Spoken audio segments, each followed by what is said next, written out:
What's going on, folks? Ted from Nerd Immersion here, and we are going to talk about the Tales of the Valiant Game Master's Guide for 5e. There's still 19 days left to go, and I wanted to bring it to your attention. Actually, several of you reached out to me via tweets and comments and things and said you wanted to get my opinion on this, so here it is. As you can see, it is blown well past its $50,000 goal, has over 4,000 backers, and still 19 days left to go. Again, if you're a fan of Tales of the Valiant, you'll know that the original book that came out was basically the player guide and the monsters. This is now the GM's guide for it. Also, I have a video that may or may not be out by the time you see this that is just going over one of the last public playtests that they did, just taking a look at their version of the Bard, Mechanist, and Warlock, which we did on a live stream on Twitch, which was a lot of fun. So, go beyond the basics. Use new GM tools to customize your TOV campaign for advanced combat, social, and exploration encounters. So, let's see. Is a hardcover guide to the best seat at the table for any TTRPG, the one who pulls all that into motion. Game mastery starts with campaign design and development. The GMG then goes beyond the basics with clear, precise rules for crafting new magic items, researching new spells, building precisely calibrated encounters, and much more. There is a sample chapter, which we'll take a look at here in just a minute. And then they do have the various reward tiers, and we'll look at all that too. So we can see we have a digital-only version here for $29. $39 will get you a JPEG map pack on top of that. $55 will get you the map folio itself. $59 gets you the PDF and the book. $100 gets you the physical maps, digital maps, PDF, and hardcover. $79 will get you this updated limited edition cover here. $139 will get you all that. You'll get the super mega version here for $400, and then there's some retail only ones. It says Adventure Open Call. Backers at the $29 level and up can submit an adventure idea to the Adventure Open Call. Cobalt Press will commission the backer of top 3 design submission to complete the design, and the adventures will be published in late 2024. Designers will be fully paid and credited. More details will be posted for backers on February 17th, which include where to submit your pitch. So that's actually pretty cool. So if you have an adventure idea that you've been working on for a while, you can obviously back it, and if you back at $29 or above, there's a chance you can enter in a raffle to possibly get your first ever design credit and get paid in the process, which is pretty cool. And then there's just a couple add-ons here as well. All right, there's some unlocks here. They're working with Fanroll, who are fantastic. Actually, that's somebody else I need to reach out to. And part of our work thing here is Fanroll. They make some light-up LED trays, as well as these dice here, sharp edge resin dice. And then for stretch goals, we can see 50K is funded, 100K is a design seminar and advanced GMing, 200K Secret of the Silver Rune Adventure for levels 4 to 5. We got the LED dice tray and UV dice for 300K, 400, which I think we cracked, right? Did we crack 400? Oh, no, sorry, we're 342. We're on our way to crack that 400 amount. So let's scroll back down here. All right, level 7 to 8 adventure. 500 is a sneak preview of the advanced combat rules. Also, 500K gets you a free copy of the Cobalt Guide to Game Mastering PDF, which is a pretty great book, by the way, if you haven't seen it. All right, and then as far as timing goes, let's look at the physical. We are looking at September of this year. So that's not too far off. That's pretty good. Let's go ahead and click on our free chapter here. Take a look and see what that's about. All right, looks like it's going to have the table of contents and a preview document. Where is this opening? We're here. All right. Oops. All right. Come on. All right. So here is the table of contents here. How to be a GM, adventures and campaigns, world building, and then advanced combat, which will have encounter templates, setting and terrain, aerial combat, underwater combat, multi-phase combat, mass combat, and theater of the mind, all very useful things that DMs can struggle with, so that's pretty cool. Additional rules, colossal enemies, minions, brawls, sieges, vehicle combat, and then different options for initiatives and martial tactics. Oh, there's more chapters. Advanced exploration and advanced social. Nice to see that they're embracing all three pillars of the game. We have different adventuring options, common house rules, countdown clocks, firearms, curses, diseases, hazards, traps, magic items, poisons, rewards, siege weapons, vehicles. Homebrewer's Tools Box. What is homebrew? Rules, design, best practices, creating character options. This is nice. This is stuff that we don't really have great in 5e. Like, here's how the design philosophy behind what we're doing. Here's how you could do it without really breaking it. I mean, you can break it if you want to, but this is the best practices for how to design it. And that's actually really useful information. Fantasy inspiration and random encounter tables. So chapter 8, oh, the Homebrewer's Toolbox is what we have. Okay. Well, damn.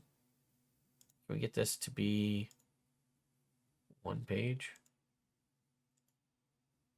I hate how they always single page. There we go.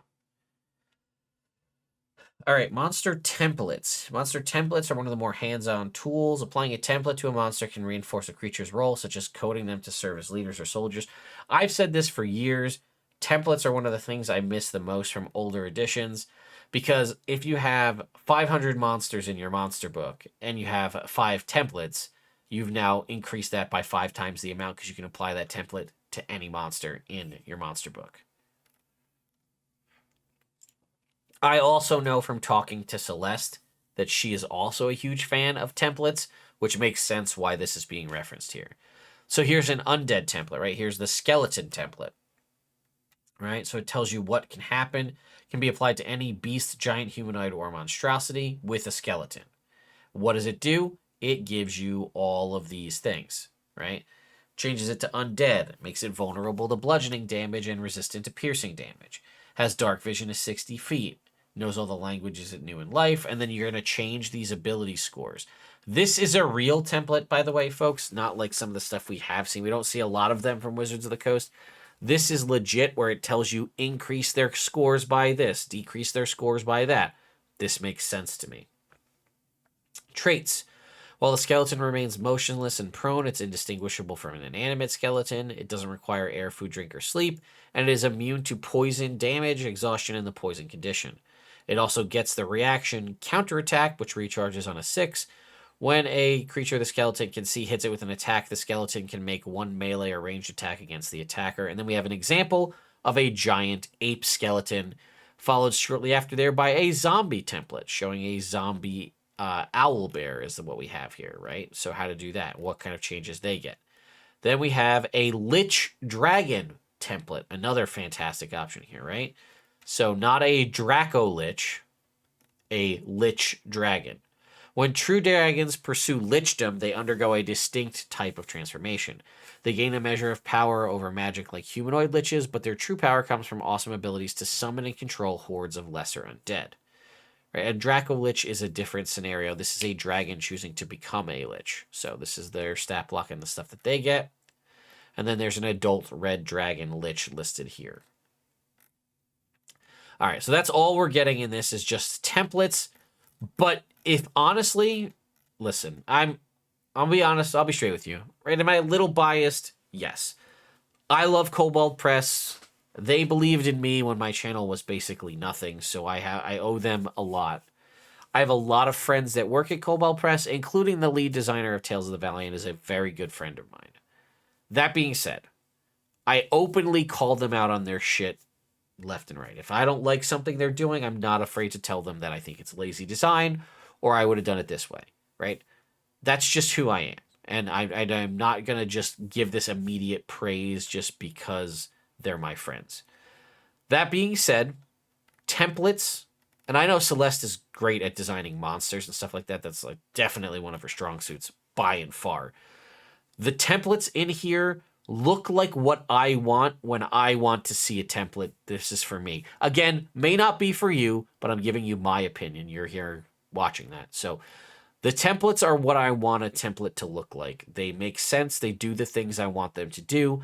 And right there in this book alone, even if you didn't buy it, or back it or ever use it, you could download this free chapter and get a template for skeletons and zombies that you could apply to any, any humanoid, at least for the skeleton, any beast, giant, humanoid, or monstrosity that has a skeleton that you have in any book, whether that's a WotC book, a Kobold Press book, something you worked on your own, or some other third-party content, something you downloaded off the DM's Guild, whatever. You could take this undead skeleton template and apply it to any of those monsters, effectively making however many more monsters now. Same thing with the zombie. It lists aberration, beast, giant, humanoid, or monstrosity with a physical form. Now you have that many different versions of zombie creatures, right? You can just go and do that now. And again, obviously the the undead lich dragon is a little bit different because it's obviously very specific to a dragon. But this free chapter alone gives you that access and that ability to do that. And it also shows you by example what it should look like.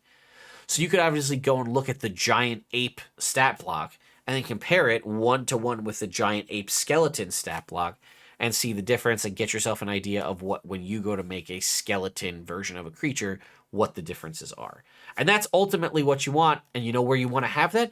In your Dungeon Master or Game Master's Guide in this particular instance, which, as I've said before, WotC seems like they've really kind of backed off on giving us DM tools. They'll give us adventures and they'll give us some player books.